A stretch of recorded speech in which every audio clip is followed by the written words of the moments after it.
Work power energy का ये रहेंगे कि वर्क की रेंज, किस रेंज के लिए वर्क कैसा होता है, थीटा के किस रेंज के लिए कैसा होता है, क्योंकि वर्क थीटा पे भी डिपेंड करता है। कैसे डिपेंड करता है? फोर्स और डिस्प्लेसमेंट के एंगल पर भी डिपेंड करता है। W equal F D S cos theta, क्योंकि है ना इसमें कि ds क्या आ गया, ds एक छोटा सा, बहुत छोटा सा डिस्प्लेसमेंट है, और अभी तक डिस्प्लेसमेंट हम d देख रहे थे, और यहाँ हम ds मतलब बहुत छोटे से डिस्प्लेसमेंट के लिए हम वर्क निकालेंगे, फिर उसको जोड़ के ds को पूरा जोड़ लेंगे, फिर आ जाएगा पूरे पाथ के लिए। तो आइए देखते हैं इसमें कि थीटा का रेंज कितना हो। तो यहां हम देखेंगे कि थीटा के किस रेंज के लिए वर्क पॉजिटिव होगा और वर्क नेगेटिव होगा। देखिए उसमें आपने देखा था कि जब थीटा इक्वल 90 डिग्री तो W 0 था। बनाए इसको, देखिए ये है थीटा, ये कितना, चलिए ये एंगल आपने थीटा मान, इधर फोर्स लगा, तो जैसे जैसे थीटा को आप बढ़ाते जाएंगे वर्क क्या होता, घटता जाएगा, और जब थीटा 90 हो जाएगा तो वर्क कितना हो जाएगा, 0 हो जाएगा। जैसे फिर इधर बढ़ेंगे तो वर्क फिर बढ़ेगा, लेकिन किस डायरेक्शन में, नेगेटिव डायरेक्शन में। तो जब यहां पे पहुंच जाएंगे आप तो वर्क क्या हो जाएगा, नेगेटिव हो जाएगा। इसी रेंज को हमको लिखना है, लेकिन इसके रेंज लिखने में थोड़ी सी हमको सावधानी चाहिए, नहीं तो गलत हो जाएगा। देखें थीटा की वैल्यू 0 से अगर अधिक है या 0 के बराबर है तो वर्क पॉजिटिव होगा। कब तक होगा, 90 पे, 90 पे पहुंच के वर्क कितना हो जाता है, 0। यहां बराबर नहीं लिखेंगे तो ये वर्क क्या होगा, पॉजिटिव होगा। यहां अगर हम लगा दें कि थीटा, इसका क्या मतलब होगा, थीटा 90 से छोटा है या थीटा 90 के बराबर है तो वर्क पॉजिटिव होगा। लेकिन यहाँ बराबर, जैसे आप बराबर करते हैं तो थीटा 90 जब होता है तो वर्क कितना हो जाता है, 0 हो जाता है, तो ये आप नहीं लगा सकते। ठीक, नेगेटिव के लिए क्या होगा, थीटा कितना से ज्यादा होना चाहिए, 90 से।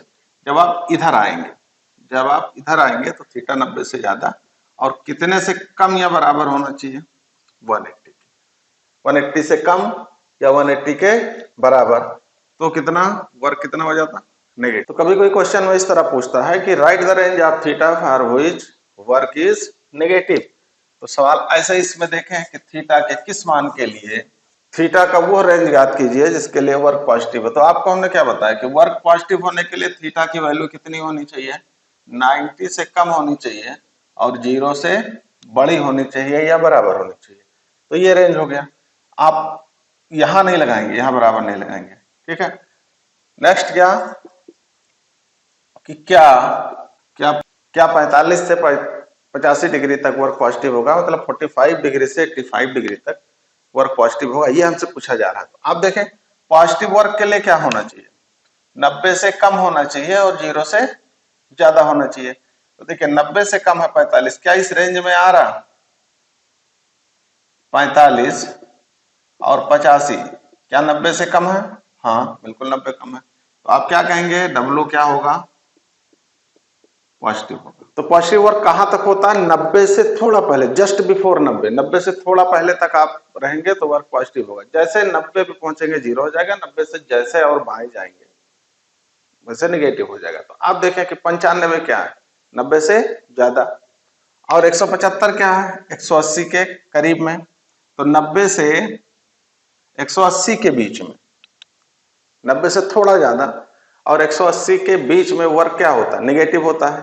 तो आपका आंसर क्या होगा, नहीं, इसके इस रेंज में वर्क पॉजिटिव नहीं होगा।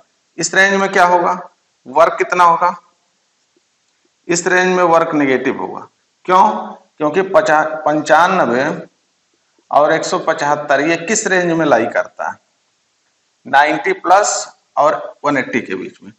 तो 90 प्लस और 180 के बीच में वर्क क्या होता है, नेगेटिव होता है। ठीक है, तो ये दो छोटे छोटे क्वेश्चन थे जो पूछे जाते हैं, या अगर नहीं भी पूछे जा रहा हो तो आपका कॉन्सेप्ट इतना क्लियर होना चाहिए। अब आते हैं कुछ प्रॉब्लम्स पे जो बहुत ही यूनिक है, उसमें बड़ा यूनिक कॉन्सेप्ट लगता है।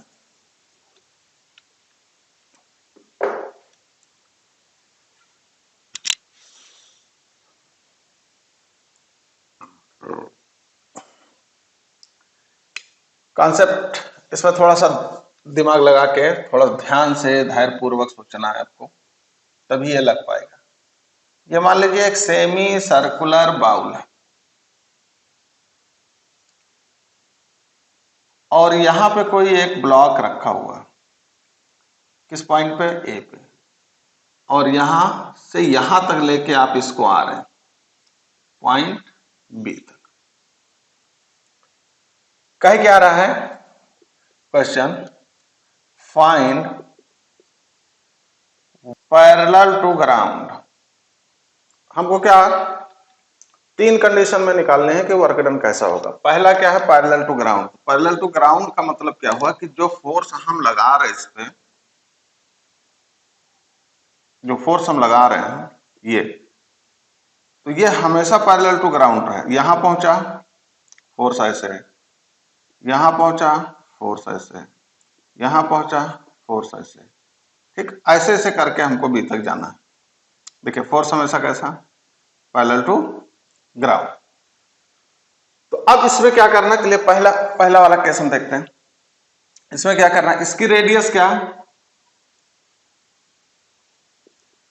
इसकी रेडियस आर है। तो अब वर्क क्या होता है?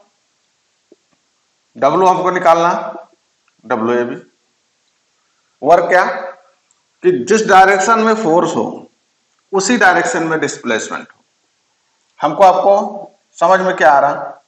ये वाला होगा, ये वाला हम निकाल लेंगे, ये डिस्प्लेसमेंट है, ठीक है।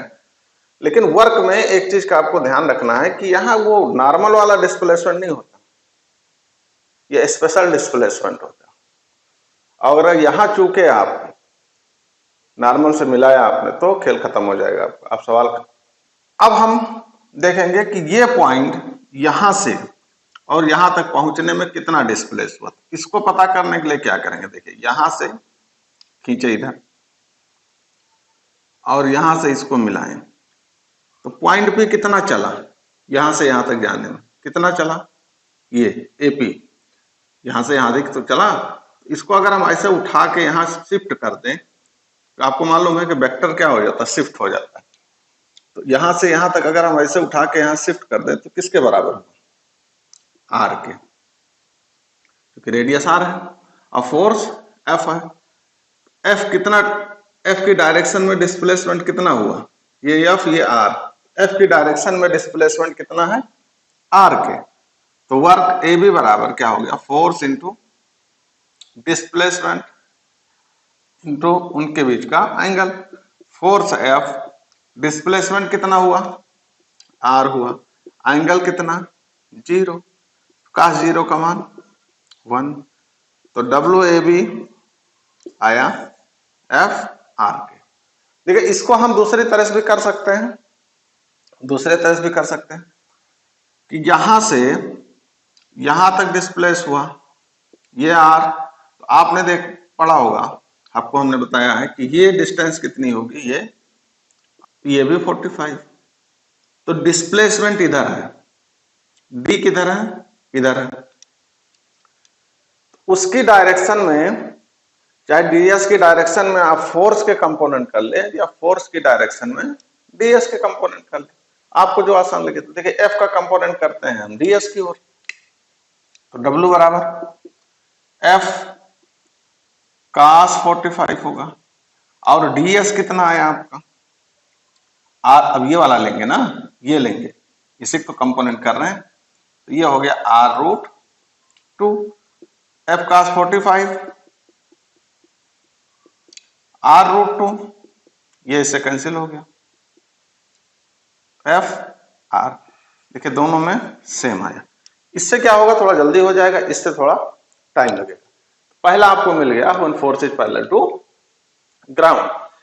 ये हमेशा ऐसे रहता है, ऐसे ऐसे जाता है, ठीक है, इसको लिख लें। सेकंड हम देखते हैं, जब ये यहां पहुंचा तो फोर्स ऐसे, जब ये यहां पहुंचा तो फोर्स ऐसे, जब ये यहां पहुंचा तो फोर्स ऐसे। एक चीज आप ऐसे जा रहा है, एक चीज आप ध्यान देना कि जिधर फोर्स उधर डिस्प्लेसमेंट, जिधर फोर्स उधर डिस्प्लेसमेंट, जिधर फोर्स उधर डिस्प्लेसमेंट है। तो फोर्स की डायरेक्शन में ही डिस्प्लेसमेंट है, फोर्स के डायरेक्शन में ही डिस्प्लेसमेंट है। यहां क्या था, पहले वाले में फोर्स ऐसे है, डिस्प्लेसमेंट ऐसे हो रहा। अब देखें क्या करेंगे, ये ds, फिर ये ds, फिर ये ds, फिर ये ds। तो W क्या होगा,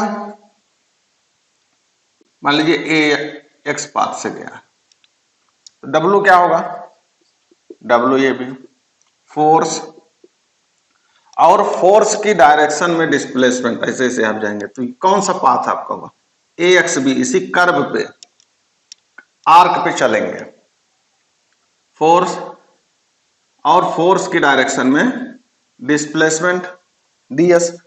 तो छोटा छोटा छोटा करके जोड़ते जाएंगे तो पूरा कितना मिल जाएगा, ठीक ऐसे ही देखें आप, पूरा जोड़ दिया आपने, एफ ds कितना होगा, ये पूरी लेंथ। तो ये कितना है, देखिए सर्कल में अगर इसको हम सर्कल बनाए तो इसका पूरा सरकमफ्रेंस होगा 2 पाई r। अब ये कितना है, 1/4 है, 1/4, 4 से भाग कर दीजिए, तो क्या है 1/2 f पाई r। इसको ध्यान किए रहना कि फोर्स की डायरेक्शन में ही छोटा छोटा डिस्प्लेसमेंट है, इसको जरूर ध्यान करना। ये भी और जगह भी आएगा। थर्ड देखें, along the line joining A B. कौन सी line, along the line joining A B, ये ए बी। अब इसके एलॉन्ग फोर्स हो,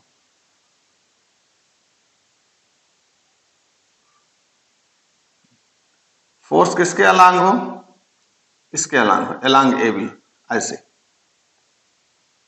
अब देखें, इधर फोर्स इधर ही डिस्प्लेसमेंट, जिधर फोर्स उधर डिस्प्लेसमेंट, तो ये सबसे इजी है। W बराबर F और ds, डिस्प्लेसमेंट इधर, F r√2, ये आपने निकाला है, ये क्या है r√2। तो W बराबर क्या बना, F r√2। अगर बॉडी किसी कर्व पाथ पे चल रही हो और फोर्स उसी की डायरेक्शन में हो, जिधर वो चल रहा हो उसी के अलांग, तो हम क्या लेते हैं, पाथ का लेंथ लेते हैं, उस रास्ते की लंबाई लेते हैं। ये इतना आपकी समझ में आया। अब देखिए, मान लीजिए ऐसे ऐसे चलता हुआ आ गया, ठीक है, कहां से, ए से और बी तक।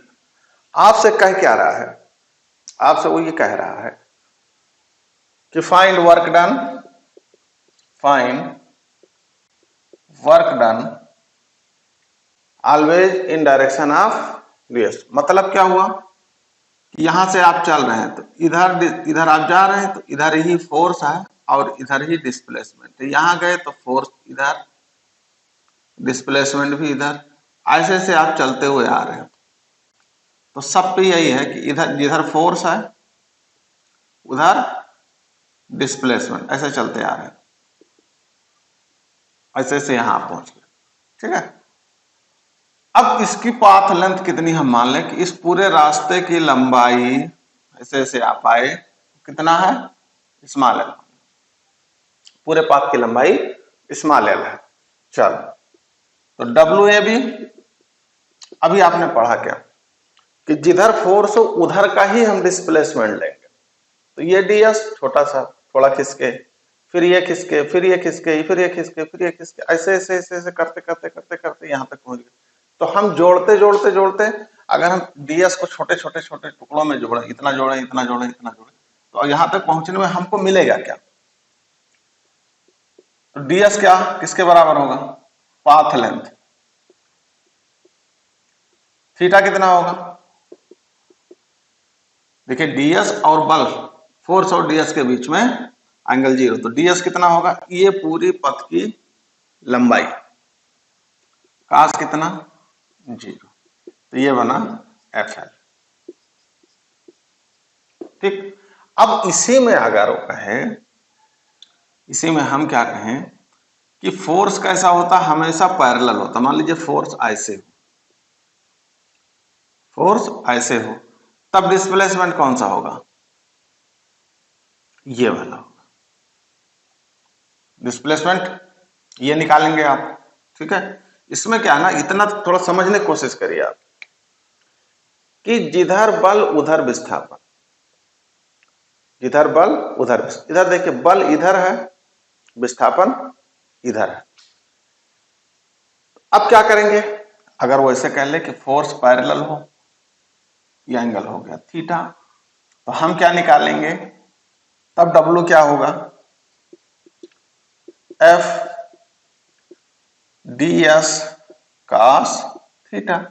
तो हम पहले ये वाली लेंथ निकाल लेंगे कि कहां से कहां तक गया, ये लेंथ कितनी है, फिर दोनों के बीच में एंगल कितना है, तब वर्क आएगा। और जब किसी कर्व पे उसी डायरेक्शन में फोर्स लग रहा हो जिस डायरेक्शन में वो चल रहा हो, तो पथ की लंबाई, तो उसको करने की कोशिश करते हैं, उसमें आपका कॉन्सेप्ट क्लियर हो जाना चाहिए। जो अभी तक मिसकॉन्सेप्शन है वर्क के बारे में, वो क्लियर हो जाना चाहिए। मान लीजिए, चलिए यहां चलाते हैं, ठीक, ये एक सर्कुलर रिंग है जो किसी टेबल पे रखा हुआ, ऐसे ऐसे नहीं रखा, ऐसे रखा, ठीक है, और कहां तक आता है, बी तक आता है, ये सी हो गया, ये डी हो गया। ठीक, हमसे पूछ क्या रहा है, इसकी रेडियस कुछ मान लेते हैं 2 मीटर। सवाल समझिए, एक मोती का दाना है जो एक सर्कुलर रिंग में फंसाया हुआ है और वो ऐसे स्लाइड करता है। ठीक है, रेडियस कितनी दी हुई है, घर्षण बल दिया है 4 न्यूटन। अब ये घर्षण बल कौन, फ्रिक्शन कौन सा होगा, स्टैटिक होगा कि काइनेटिक होगा। इसको समझने के लिए आप स्टैटिक और काइनेटिक या फ्रिक्शन का आप लेक्चर देखें। फिलहाल हम थोड़ा आपको बता दे रहे हैं कि जब कोई चीज स्लाइड करने लगती है तो फ्रिक्शन काइनेटिक हो जाता है। ठीक, फ्रिक्शन काइनेटिक हो जाता है। अब ध्यान करिए आप कि जिधर जिधर ये बीड फिसल रही है, फ्रिक्शन किधर लगेगा, ये बीड इधर फिसल रही है तो फ्रिक्शन किधर लगेगा, पीछे। यहां पहुंचेगी तो बीड इधर फिसलेगी, फ्रिक्शन पीछे। यहां आएगा तो बीड इधर फिसलेगी, फ्रिक्शन पीछे। मतलब क्या हुआ, हम क्या समझ पाए, ये ठीक इसी तरह है जैसे आपको भी एक कर्व वाला बताए कि जिधर फोर्स उधर डिस्प्लेसमेंट, जिधर फोर्स उधर डिस्प्लेसमेंट। अगर ऐसी कंडीशन है तो हम क्या करेंगे कि उस कर्व के लेंथ को लेंगे। ठीक, अब देखिए, अब क्वेश्चन पे आते हैं, कह क्या रहा है इसमें, WAC निकालना आपको और WAB निकालना। हमारी जहन में क्या आ गया, देखिए ये हमने पढ़ा है कि सर्कुलर पाथ में या कोई भी अगर बंदा है, कीड़ा है, वो जहां से चल रहा है वहीं पहुंच रहा है तो डिस्प्लेसमेंट क्या होगा, 0 होगा। जहां से पहुंच रहा है, जहां से चल रहा है फिर वहीं पहुंच गया तो डिस्प्लेसमेंट 0 होगा। तो अगर WA पूछा जाए, A से A तक, WAA, तो हमको क्या मिलेगा, वर्क 0 हम लिखेंगे, लेकिन ये गलत है। अभी देखना कैसे गलत है, कैसे आएगा। चलो सॉल्यूशन देखें इसका, कहां से कहां तक चला, A से C तक, कहां से चला, A से C तक। तो A से C तक में देखें, आपको बताया कि इधर फ्रिक्शन इधर डिस्प्लेसमेंट, फ्रिक्शन इधर डिस्प्लेसमेंट इधर, फ्रिक्शन इधर डिस्प्लेसमेंट इधर। तो जिधर फोर्स उसके अपोजिट में, तो थीटा कितना होगा, 180। थीटा कितना, 180। चलो, तो WAC F friction force, displacement cos 180, friction force कितना, 4 न्यूटन। अब डिस्प्लेसमेंट हम देखते हैं कितना, फोर्स की डायरेक्शन में डिस्प्लेसमेंट देखना आपको, सिंपल डिस्प्लेसमेंट नहीं देखना। तो ये यहां से यहां तक आया तो ये कितना है, 1/4, कितना, 1/4।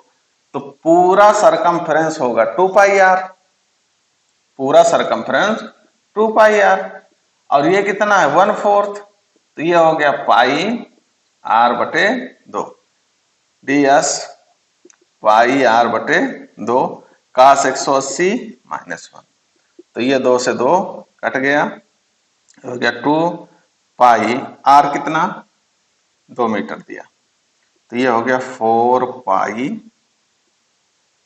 जूल, 4 पाई जूल हो गया। समझ पाए? तो इसको जरूर ध्यान रखिए, निपट से आप जीरो लिख के आएंगे, अभी देखिए जीरो नहीं आ रहा, अभी देखिएगा आपकी जीरो नहीं आएगा। सेकंड वाले में देखते हैं, WAB, F कितना, F के ds cos 180, F के कितना 4, ds कितना होगा 3/2 पाई आर, आर की वैल्यू कितनी है, आर है 2, तो ये 2 से कट गया, कितना ये भी माइनस में होगा ना, क्या आ गया -12 पाई जूल। ऐसे पूछ ले कि ए से ए पे पहुंच जाए या एक चक्कर लगाए, तो हम तुरंत क्या लिख देंगे कि एक चक्कर लगाया, डिस्प्लेसमेंट जीरो, डिस्प्लेसमेंट जीरो तो वर्क डन जीरो। लेकिन इसमें ऐसा नहीं है, यहां आप ध्यान करिए कि फोर्स और डिस्प्लेसमेंट हमेशा एंटी पैरेलल है, एक इधर एक इधर, ठीक है। एक चक्कर लगाने में WAA एक चक्कर लगा रहा है, कहां से कहां पहुंचा, F किसके द्वारा वर्क पूछ रहा है, फ्रिक्शन, ds कितना होगा, ये हमेशा cos 180 होगा, F के 4 है, ds अब एक चक्कर लगाए तो पूरा सरकमफ्रेंस 2 पाई आर माइनस में मल्टीप्लाई कर दें, 8 पाई आर कितना 2 दिया -16 पाई जूल। इस क्वेश्चन से मेरे ख्याल से आपको कॉन्सेप्ट समझ में आ गया हो कि जब वो आर्क पे मोशन करेगा तब आपको बहुत सावधान रहने की जरूरत है, नहीं तुरंत आप A to A 0 लिखेंगे, जबकि 0 नहीं होगा। अगर हम कह रहे कि 2 चक्कर लगाए, ये चलिए एक चक्कर का था, अब मान लो 2 चक्कर लगाए 2 साइकिल के लिए, देखो एक चक्कर में 2 पाई आर, दूसरा चक्कर लगाएगा तो फिर 2 पाई आर, तो कुल दूरी उसने, कुल डिस्प्लेसमेंट कितना हो गया in the direction of force 4 pi R, और कितना है फोर्स कितना 4 न्यूटन, तो नेगेटिव होगा यहाँ, 4 चौक 16 दूना 32 पाई आर जूल। तो ये मिसकॉन्सेप्शन जो है, ये दीवार का कोना है और यहां पे एक ब्लॉटिंग पेपर सोखता रखा है, स्पंज, क्या रखा है स्पंज, और इस पे हम फोर्स लगा रहे हैं F। फाइन, क्या ये स्पंज है, स्पंज ब्लॉटिंग पेपर कह लो, अब आंसर होगा नहीं, बिल्कुल नहीं खिसकेगा, इधर दीवार है, वो जाएगा कहां, ठीक है कहीं नहीं जाएगा, तो हम क्या लिखेंगे W बराबर 0। थोड़ा ध्यान करिए, क्या वर्क 0 होगा, नहीं होगा, क्यों नहीं होगा, देखिए जब आप इस पे लगाएंगे फोर्स F पे, तो ये ब्लॉटिंग पेपर कुछ इस तरह हो जाएगी, जहां पे आप लगा रहे हैं वो डिस्प्लेस हो गई, कितना x, जाएगा नहीं जाएगा, बिल्कुल जाएगा, तो पूरा स्पंज तो नहीं डिस्प्लेस हुआ ना, जहां पे लगाया वो डिस्प्लेस हुआ। तो वर्क में हमने पहले लेक्चर में ही आपको बताया था कि point of application of force, मतलब जहां पे आप फोर्स लगा रहे हैं वो कितना डिस्प्लेस हो रहा है, वो उसका मल्टीप्लाई जब करेंगे तब वर्क मिलेगा। तो अब आप कहेंगे फिर यहां आप फोर्स लगाते हैं और देखते हैं कि पूरा ब्लॉक डिस्प्लेस हो गया, हम यहां पे काउंट करते हैं इसको, फिर यहां इस पॉइंट को काहे काउंट कर रहे हैं। तो इसका आंसर ये है कि जब ब्लॉक हम ले रहे हैं तो ये ब्लॉक को हम मान लेते हैं ये रिजिड है।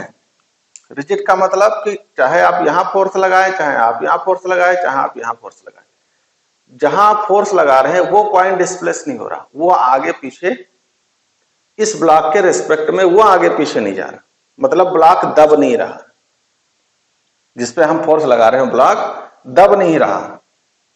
हम मान लेते हैं कि पूरी तरह रिजिड है, आगे आप पढ़ेंगे रोटेशनल मोशन में कि रिजिड बॉडी क्या है, लेकिन यहां मोटा मोटा समझ लें कि जहां हम फोर्स लगा रहे हैं किसी पिंड पे, किसी बॉडी पे, तो वो पॉइंट नहीं डिस्प्लेस हो रहा। किसके रिस्पेक्ट में? उस बॉडी के रिस्पेक्ट में। कि आप यहां फोर्स लगा रहे हैं तो ये इधर आ जाए, ऐसे ऐसे नहीं हो रहा। लेकिन स्पंज में क्या हो रहा? स्पंज में ये हो रहा कि जहां आप लगा रहे हैं वो पॉइंट ही डिस्प्लेस हो जा रहा है विथ रिस्पेक्ट टू स्पंज।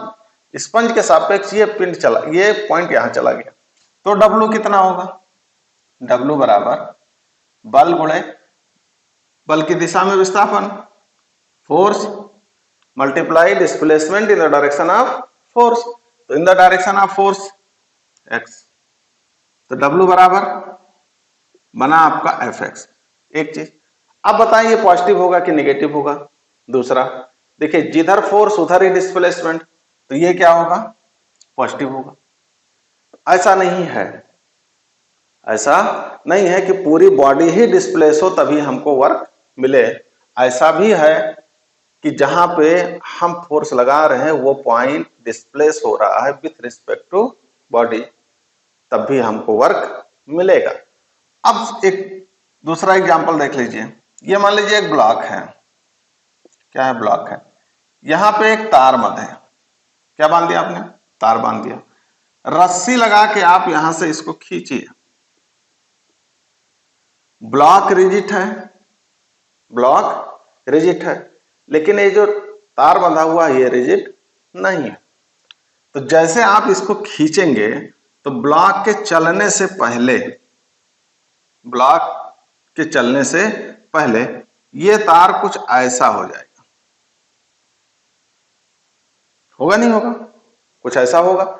मतलब जहां पे आप फोर्स लगा रहे हैं तार पे, वो तार का पॉइंट भी डिस्प्लेस पहले ये होगा, पहले ये होगा। ये मान लीजिए x है, पहले ये हुआ, अभी ब्लॉक चल नहीं रहा। अब जब फोर्स और बढ़ाएंगे तो फिर ये डिस्प्लेस होगा। तो जब इसका डिस्प्लेसमेंट अपनी मैक्सिमम पे पहुंच जाएगा, किसका? इस तार का, तब ये चलना शुरू होगा, तब ये चलना शुरू होगा। अगर ये रफ है तो सरफेस क्या होना चाहिए? रफ होना चाहिए। अगर रफ नहीं है तो जैसे आप खींचेंगे वैसे चल देगा। ठीक है, तो पहले हम अब देखिए वर्क डन ऑन वायर। अभी ब्लॉक चल नहीं रहा तो हम क्या लिखेंगे? Fx। पॉजिटिव होगा नेगेटिव होगा? पॉजिटिव होगा। क्यों? क्योंकि जिधर फोर्स है उधर ही डिस्प्लेसमेंट है। ठीक है, ये समझ गया। अब मान लीजिए इसी सवाल को किसी तरह भी घुमा के पूछे तो आप कर ले जाएंगे, और डिस्प्लेसमेंट भी दिया हो IJ के में। इस तरह के क्वेश्चंस को हम कैसे सॉल्व करते हैं और इसका कॉन्सेप्ट क्या है, इसको हम देखेंगे अगले लेक्चर में। तब तक स्वस्थ रहें, मस्त रहें और पढ़ते रहें। अगर चीजें आपकी समझ में आ रही हैं, आपको अच्छा लग रहा है, तो आप लाइक, कमेंट, शेयर और सब्सक्राइब जरूर करें। अगर नहीं लग रहा है तो अपने सुझाव कमेंट बॉक्स में जरूर लिखें। ये मेरे द्वारा एक छोटा सा प्रयास है उन बच्चों के लिए जो महंगी कोचिंग को अफोर्ड नहीं कर सकते, लेकिन उनके अंदर सपना है डॉक्टर बनने का, इंजीनियर बनने का। तो मेरा एक छोटा सा प्रयास है कि हो सकता है हम उनकी लाइफ में एक अच्छा काम कर सके, उनके लिए एक दिया जला सके, जो वो आगे जाके सक्सेस हो। Thank you for joining us.